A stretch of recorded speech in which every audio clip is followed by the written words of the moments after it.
بسم اللہ الرحمن الرحیم۔ السلام علیکم ناظرین، تاریخ میں ایسے گناہگار عورتیں گزری ہیں جن کے بارے میں اللہ پاک نے اپنی کتاب قرآن مجید میں ذکر کیا۔ یہ عورتیں نہ صرف انسانوں کی گمراہی کا باعث بنی بلکہ بعض تو اللہ کے پیارے انبیاء اکرام کو بھی قتل کرانے میں پیش رہیں۔ نمبر 1، حضرت لوط علیہ السلام کی بیوی۔ اردن اور اسرائیلی سرحدوں پر جہاں آج 1.5 نمکین پانی کے جیل موجود ہیں، نمک سے بھری اس جیل میں آج زندگی کا کوئی نام و نشان نہیں، تاہم آج سے ہزاروں سال پہلے یہ انتہائی زرخیز علاقہ تھا جہاں صدوم اور عمور نامی شہر آباد تھے۔ یہی وہ قوم تھی جس پر اللہ نے حضرت لوط علیہ السلام کو نبی بنا کر بھیجا۔ اس قوم کا گناہ بہت بڑا تھا، ایسا گناہ اس سے پہلے کسی قوم نے نہ کیا تھا۔ اس قوم کے مرد مردوں کے ساتھ اور عورتیں عورتوں کے ساتھ بدکاری کرتی تھیں۔ حضرت لوط علیہ السلام کی بیوی جس کا نام وائلہ تھا، وہ بظاہر تو حضرت لوط علیہ السلام کی بیوی تھی، لیکن وہ اندر سے کافروں کے ساتھ ملی ہوئی تھی۔ وہ اپنے قوم کا ساتھ دیتی تھی۔ اس بیوی کے لیے اور کیا بد نصیبی ہوگی کہ یہ عورت ساری زندگی ایک نبی کے ساتھ رہتے ہوئے بھی اللہ کے حکم کی نافرمان رہی۔ جب حضرت لوط علیہ السلام کی قوم نے آپ کی باتوں کو ماننے سے انکار کیا تو اللہ کے فرشتے ان نوجوانوں کی صورت میں اس بستی میں ظاہر ہوئے جو حضرت لوط علیہ السلام کے گھر میں قیام پذیر ہوئے۔ حضرت لوط علیہ السلام کی بیوی جو اپنی قوم صدوم کے ساتھ ملی ہوئی تھی، اس نے جا کے اپنے قوم کو بتا دیا کہ نوجوان ہمارے گھر ٹھہرے ہیں۔ ان لوگوں نے حضرت لوط علیہ السلام کے گھر کو چاروں طرف سے گھیر لیا۔ اس پر فرشتوں نے حضرت لوط علیہ السلام کو ان کی قوم پر عذاب لانے کی خبر سے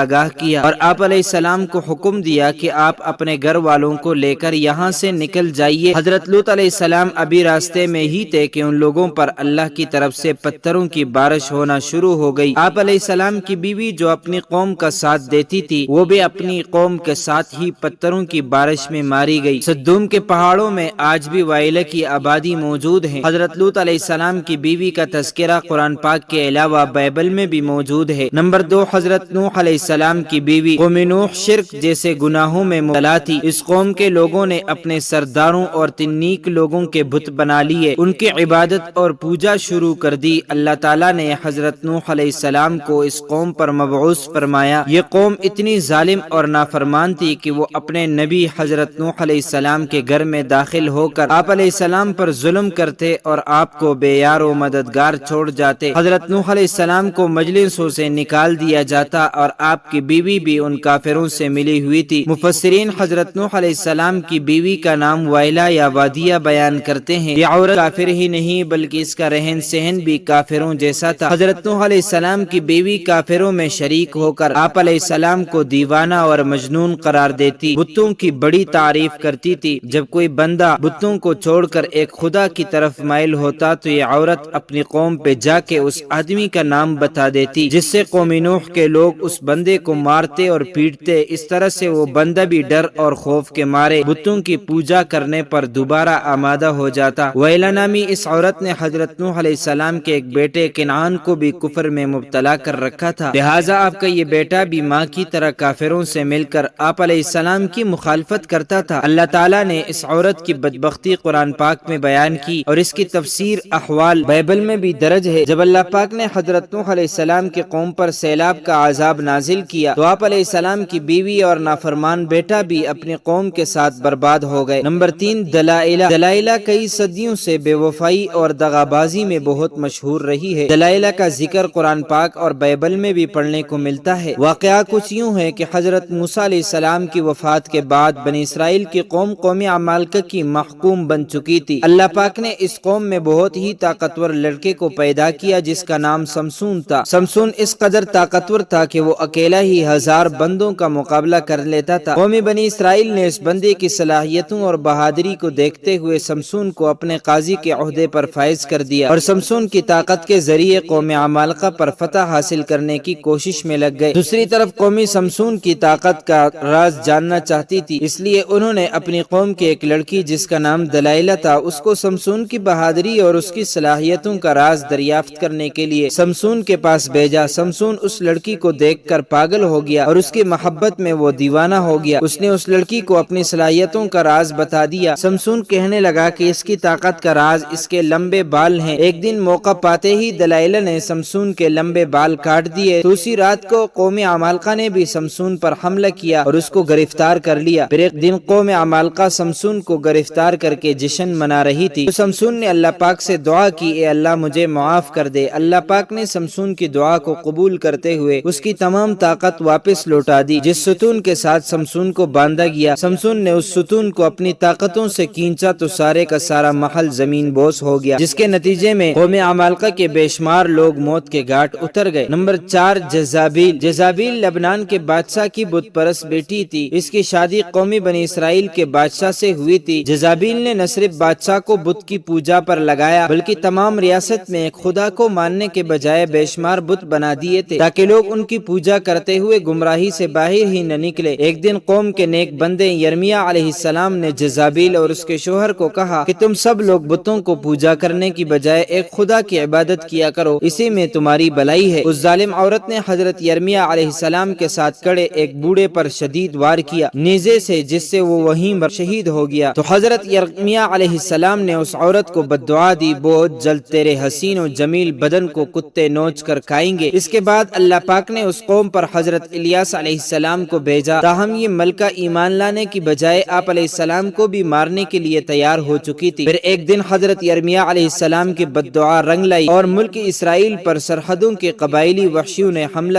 کر دیا۔ ان لوگوں نے ملکہ جزابیل کو زخمی حالت میں راستے میں پھینک دیا، یہاں تک کہ بہت سے جنگلی کتے جزابیل کے ارد گرد جمع ہو گئے۔ کتوں نے اس لاش کو نوچ نوچ کر کھایا۔ نمبر 5، عطالیہ۔ عطالیہ حضرت الیاس علیہ السلام کے دور سے تعلق رکھنے والی جزابیل نامی ملکہ کی بیٹی تھی، جس کا نام عطالیہ تھا۔ یہ لڑکی بھی اپنی ماں کی طرح بہت حسین و جمیل تھی، یہ بھی کافر تھی۔ اس کی شادی یہودا کے بادشاہ یہورام سے ہو چکی تھی۔ اس قوم میں بھی ہر جگہ بتوں کی عبادت ہونے لگی۔ اس قوم پر بھی وحشی لوگوں نے حملہ کیا، جس وجہ سے وحشیوں نے یہورام کو بھی قتل کیا، لیکن یہ بادشاہ ایک غار میں چھپ گیا، جس وجہ سے اس غار میں اس بادشاہ کی موت ہو گئی۔ جب وحشی ملکہ عطالیہ اور اس کی بیٹی افضالیہ کو اپنے ساتھ ہی لے گئے تو اس ماں اور بیٹی کو بہت زیادہ ذلیل اور رسوا کرنے کے بعد دونوں کو آزاد کیا۔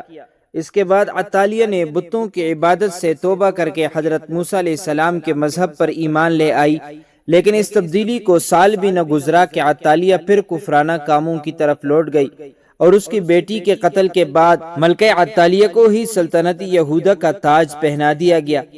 اس نے اپنی دولت کے نشے میں آ کر اپنے پوتوں کو قتل کرایا، پھر اس کا ایک پوتا جو اس سے جان بچانے میں کامیاب ہو گیا تھا، یہودا کے لوگوں نے اسے اپنا بادشاہ بنا لیا۔ یہ ملکہ اپنے محل کے باہر اپنے ہی قوم کے ہاتھ بہت ہی ذلیل اور رسوا ہو کر مر گئی۔ عطالیہ کا ذکر بھی بائبل میں تفصیل کے ساتھ موجود ہے۔ Number 6، Herodias.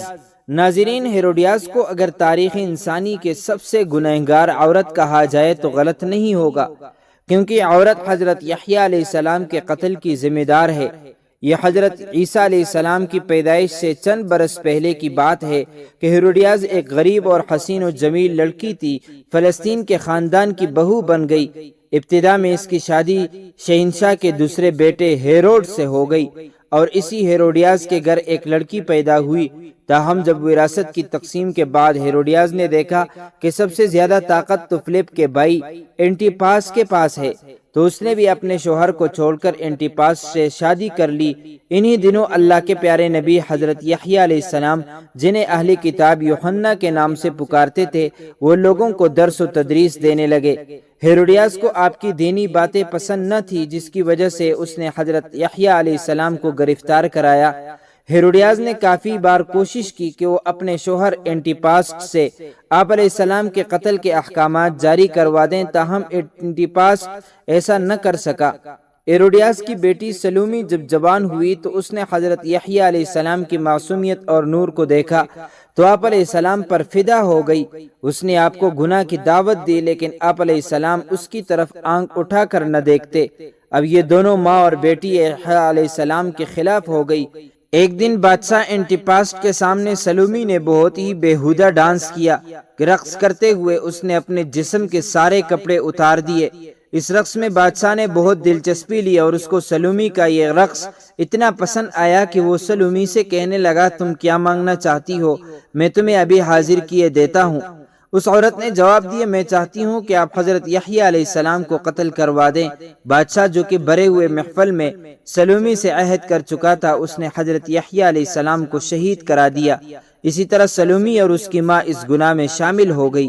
نمبر 7، ام جمیل۔ ام جمیل ابو لہب کی بیوی تھی جس کا نام عروہ بنت حرب ہے۔ اس کی آنکھوں کا بھینگا پن نمایاں تھا جس وجہ سے اس کو لوگ کانی کہا کرتے تھے۔ قرآن پاک میں اللہ نے ابو لہب اور اس کی بیوی کو انتہائی سخت الفاظ میں یاد کیا۔ اس کی وجہ ابو لہب اور اس کی بیوی کا نبی اکرم صلی اللہ علیہ وسلم کے ساتھ سخت مشرکانہ رویہ ہے۔ یہ دونوں میاں اور بیوی آپ علیہ السلام کو تکالیف اور اذیت پہنچانے کا کوئی بھی موقع ہاتھ سے نہیں جانے دیتے تھے۔ روایت کے مطابق ام جمیل نبی اکرم صلی اللہ علیہ وسلم کے راہ میں کانٹے بچھایا کرتی تھی۔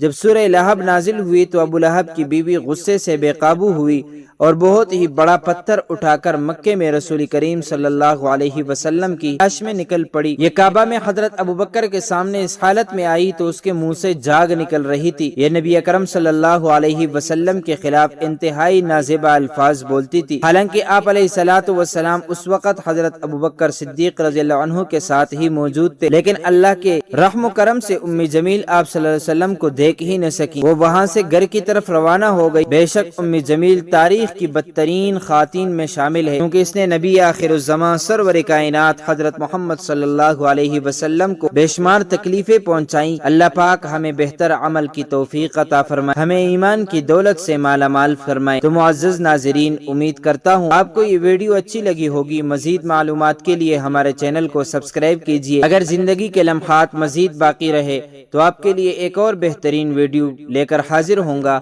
تب تک کے لیے اللہ حافظ۔